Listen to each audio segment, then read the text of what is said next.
இஞ்சி பரப்பா wheel chips. இஞ்சி பரப்பா அண்ணா ஒரு வீல் சிப்ஸ் கொடுங்க. பஸ்ஸுக்காரனுங்க வேற கரெக்ட் டைமுக்கு வர மாட்டானுங்க. ஏன்டா டேய், நாங்களே டிராபிக்ல மாட்டி நொந்து நூடுல்ஸ் ஆகி வரோம், நீ எப்ப பாரு எங்களை குறை சொல்றதே வேலையா வச்சுங்கிறியாடா? போடா டேய், போய் கச்சி துண்டு போட்டு இடம் பிடிப்போ. காட்பாடி கேவி குப்பம் குடியாத்தம். டேய், எவன்டா அது போற வழியில பை வச்சுதீங்க?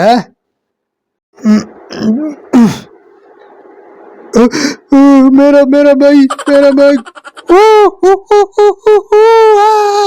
5 ரூபாய் டிக்கெட்டுக்கு 500 ரூபாய் தர. காலங்காத்தால டென்ஷன் பண்ணாத, மரியாதையா சில்லற கொடு. வடுந்தாங்களே யாருப்பா? யாரும் இல்லையா? போலாம் ரைட். யோ கண்டக்டர், வடுந்தாங்கல் வந்துச்சா? ஏடா டேய், வடுந்தாங்கல் போய் 1/2 மணி நேரம் ஆச்சு. இன்னும் 2 ஸ்டாப்பிங் போனா குடியாத்தமே வந்துருண்டா.